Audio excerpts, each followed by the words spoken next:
¿Qué tal, Miguel Ángel? Buenos días. Hola, ¿qué tal? Muy buenos días. Bueno, la tensión, una vuelta de tuerca más entre Venezuela y Estados Unidos, con esa incautación de un petrolero y amenazas cruzadas de Trump y Maduro. Maduro que, bueno, ha dicho que tienen que estar dispuestos a romperle los dientes a Estados Unidos. Bueno, esto es como si vienen a atacarme a mí y digo que todos me defiendan porque como me ataquen yo no tengo ninguna posibilidad de actuar, ¿no? El otro día dijo algo en Apolítico, lo dijo Trump, o sea, al medio que se llama Político, en una entrevista Trump dijo que Maduro tenía los días contados. ¿Cómo interpreto esto? Que Trump no puede echarse para atrás. Como se echase para atrás el acrónimo que se utiliza en Wall Street para él, que es el que en el último momento siempre se echa para atrás, podía ser muy perjudicial para su reputación. Independientemente de que tener ahí un tercio de tu armada en el Caribe vale un dineral para que ahora la retires y no ha pasado nada. Quedarías completamente en ridículo. A Maduro le quedan los días contados. Yo desconozco cuáles son los motivos por los cuales no atacan ya, pero me imagino que serán motivos militares o motivos estratégicos de inteligencia. Tiene que haber algún tipo de motivo que obviamente no lo conocemos, pero que esto va a ocurrir con toda seguridad. Y una vez que los norteamericanos empiecen a atacar, ya no va a haber marcha atrás y Maduro caerá. La pregunta ya no es si Maduro caerá, la pregunta es el siguiente nivel, es ¿qué se va a hacer? ¿Cuál va a ser el régimen de transición que van a imponer? Se hablaba de que Delcy Rodríguez fue la propuesta de Maduro. Obviamente Delcy Rodríguez no puede ser, mucho menos su hermano, que es otro del equipo A. Todos son una panda de sinvergüenzas, de ladrones, ladrones en todos los sentidos. Primero porque han robado unas elecciones y en segundo lugar porque son unos verdaderos ladrones que obviamente están detrás de todo el narcotráfico que pasa por Venezuela. Estamos viendo lanchas que se derriban que dicen que son de pescadores. Yo hasta ahora no he visto ninguna lancha de pescador que tenga 4 motores de fuera borda. O sea, a mí eso me resulta más de los narcos gallegos en España. Entonces, bueno, ¿qué es lo que va a pasar? Pues yo creo que lo tenemos todos claro, no sabemos el cómo, no sabemos si lo que van a hacer es ataques selectivos a determinados puntos del país relacionados con pues no lo sé si con la parte militar o con el qué, no tengo ni idea, pero que esto se salda con que cae el régimen y que se establece un sistema de transición, lo tengo súper claro, súper claro.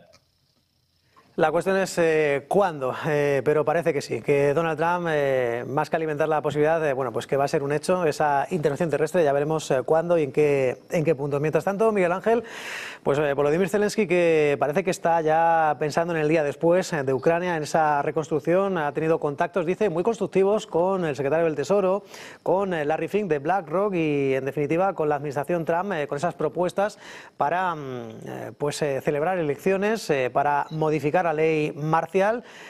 No sé si está dando los pasos adecuados o son los pasos que le está marcando Donald Trump. Vamos a ver, yo estoy completamente convencido que si por Donald Trump fuese, esto se había acabado mucho tiempo. Porque a él lo que quiere es transmitir un mensaje al mundo de que él es un pacificador. Y claro, lo que pasa es que la paz a cualquier precio no es paz, es subrogación. Y al primero que no nos interesa que esa paz sea a cualquier precio es a los europeos. Yo digo siempre lo mismo, tenemos una historia desgraciadamente no tan lejana, que es cuando los europeos, en este caso particularmente Chamberlain, el premier inglés, junto con el francés, pero fundamentalmente fue Chamberlain quien lo hizo, en el Tratado de Múnich le cedió los Sudetes, que no era parte del Reino Unido, obviamente, se lo cedió a Hitler. Y ya sabemos cómo acabó aquello. Esa historia, a todo aquel que la quiera leer y conocer, sabe que a un dictador lo que no le puedes es dar terreno porque simplemente lo ocupe por la fuerza. Eso lleva a que, bueno, pues que Donald Trump no pueda implementar lo que él quiere, que es, oiga, mire, esto se ha acabado por narices, se ha acabado.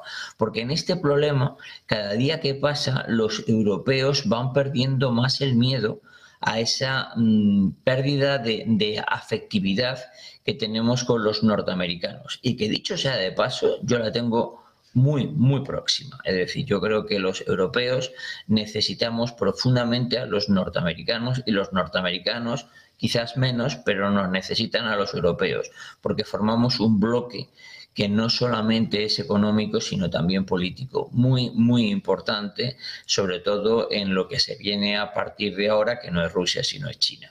Entonces, dicho eso, yo estoy completamente convencido que a Trump le gustaría. Ahora bien, ¿qué es lo que se va a hacer? Bueno, pues elecciones. Todo régimen, en todos los países, cuando se extiende de una manera sin control y durante muchísimo tiempo, acaba con corrupción. Lo vemos en España, en las autonomías, cuando una autonomía mantiene un partido político de manera sistemática, salvo rarísimas excepciones, acaba presentando algún tipo de corruptela. ¿Hay que hacer elecciones? Obviamente, pero hay zonas en las cuales no se puede hacer elecciones. En todas las zonas de conflicto, como son las zonas de Jersón, Zaporilla, el Donbass o Lugansk, no puede haber elecciones porque no sería coherente. ¿Se pueden hacer en el resto? ¿Deberían hacerse? Pues obviamente de alguna manera debería de ocurrir. Pero cuidado, también aquí estamos dándole lo que quiere Putin. Putin quiere que haya unas elecciones porque estoy convencido que cree que es capaz de alguna manera manipular los resultados electorales, ya bien sea mediante la inducción del voto, ya bien sea mediante la corrección de las papeletas por algún sistema, para que el que esté en el puesto de Zelensky sea más propicio a sus intenciones. Con lo cual, esto es un puzzle donde desgraciadamente no encaja una sola pieza con la otra, y esto es muy complicado de manejar. Y como Europa no está además en esas conversaciones para seguir avanzando hacia una paz entre Rusia y Ucrania, pues parece que hay un tono muy beligerante con esas discusiones sobre los activos rusos congelados, y con Sergei Lavrov, que vuelve a advertir que, que puede haber una respuesta rusa ante acciones hostiles. ¿Qué crees que entiende el Kremlin por acciones hostiles? ¿Por ese uso de los activos rusos congelados? Bueno, yo creo que cuando los rusos hablan de acciones hostiles, no se están refiriendo a un conflicto armado. Hoy en día a Rusia lo último que le interesa es un conflicto armado con Europa, por varios motivos. Olvidémonos ya, si quieres, de la OTAN y vayamos solamente a los ejércitos europeos. Los ejércitos europeos, en una guerra táctica, es decir, sin utilización de armamento nuclear, son extremadamente más potentes que el ruso, pero de aquí a Lima. De aquí a Lima. El tamaño del ejército ruso es aproximadamente el inglés está muchísimo más preparado. Los rusos no son capaces ni de ocupar Ucrania, por lo tanto, enfrentarse a unos aliados compuestos por los alemanes, los italianos, los ingleses y los franceses fundamentalmente, no ha lugar. Entonces yo creo que los rusos no quieren transmitir un mensaje, pero realmente no es eso lo que hay detrás. Estamos hablando de sanciones económicas porque al día de hoy Europa todavía sigue dependiendo, aunque sea parcialmente, del gas y del petróleo ruso.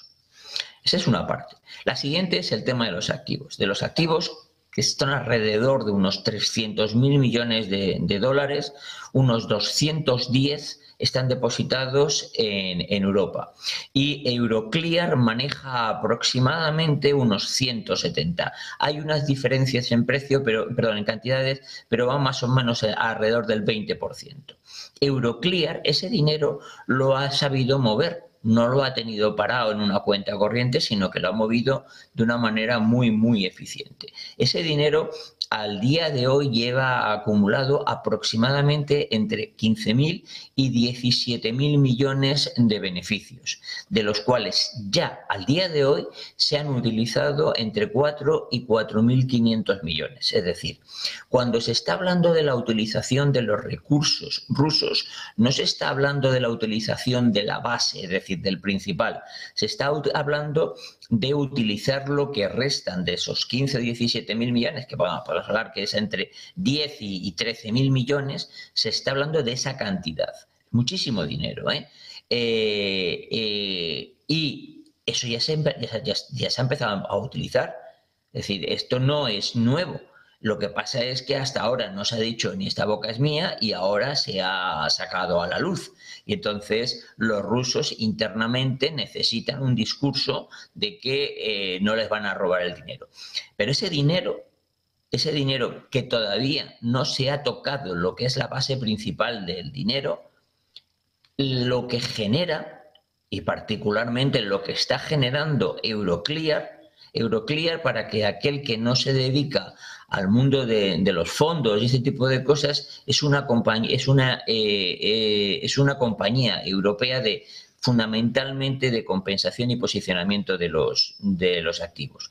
Entonces, en la que participamos prácticamente todos. Cuando tú quieres indexar un bono, por ejemplo, un bono del Tesoro o cualquier cosa, tú lo primero que necesitas es que Euroclear te lo verifique para que tú te lo coloque en el mercado. Bueno, pues esta compañía, que es quien está manejando estos fondos, lo está haciendo de manera eficiente, pero ya se están utilizando esos dineros.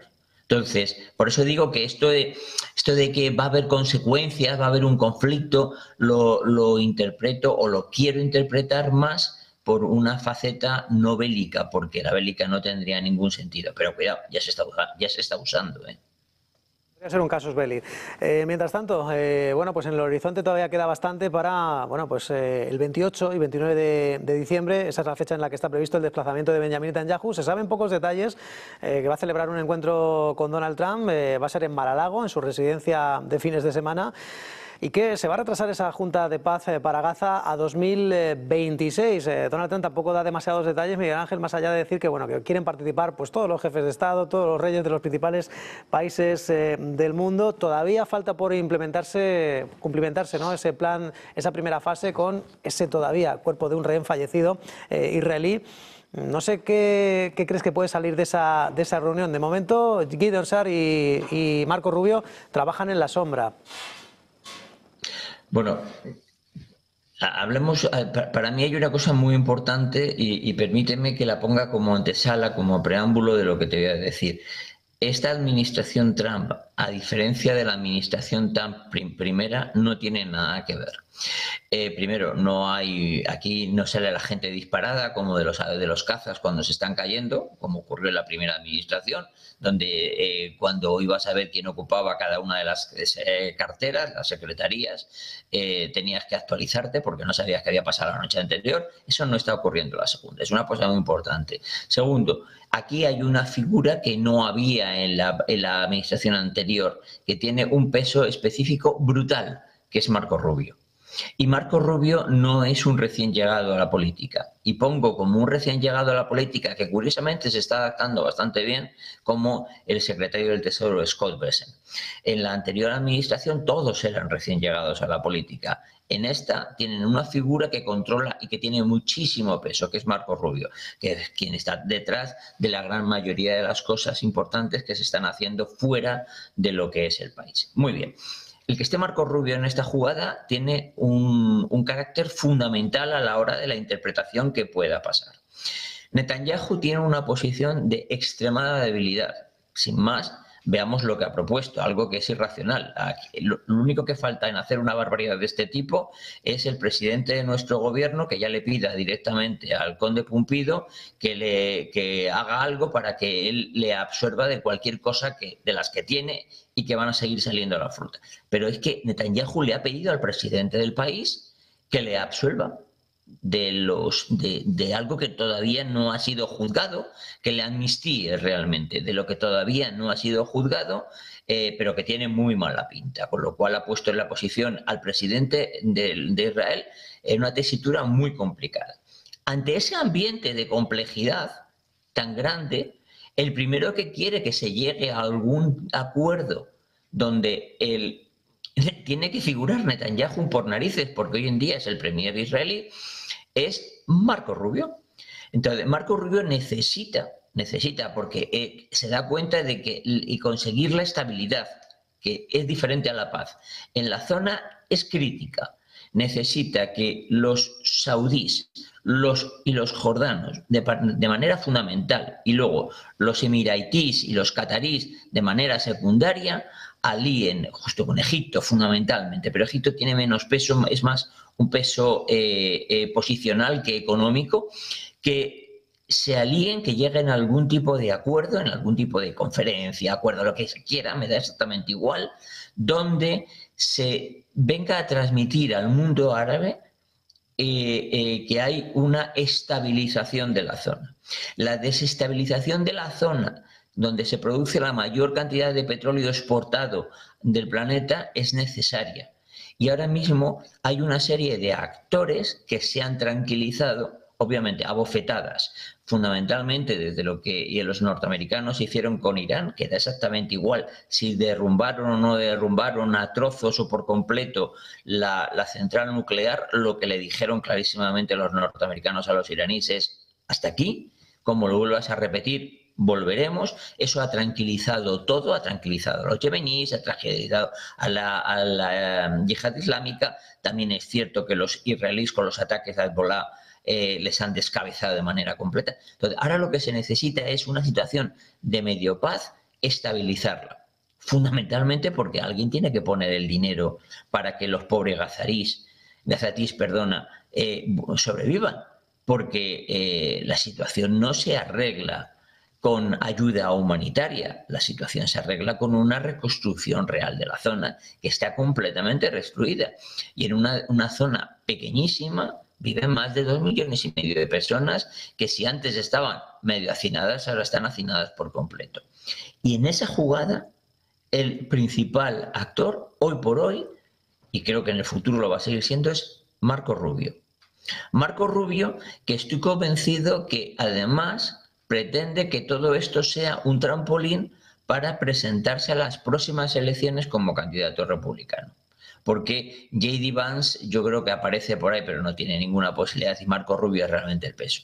Por lo tanto, fijémonos en los movimientos que hace este señor y fijémonos en las posibilidades que tiene de aglutinar este hombre alrededor suyo en una zona que de momento está, digamos, no hay unas bofetadas como las que había antes, donde la pagaban siempre los mismos. Y sobre todo se ha parado o se le ha mandado un mensaje clarísimo a los iraníes, cosa que es muy importante. Pues de cara a 2026, si Dios quiere, hablaremos de las elecciones de medio mandato. Como siempre, gracias por anticiparnos los próximos movimientos. Miguel Ángel Temprano, economista, un placer como siempre. Un abrazo. Igualmente, un abrazo. Adiós.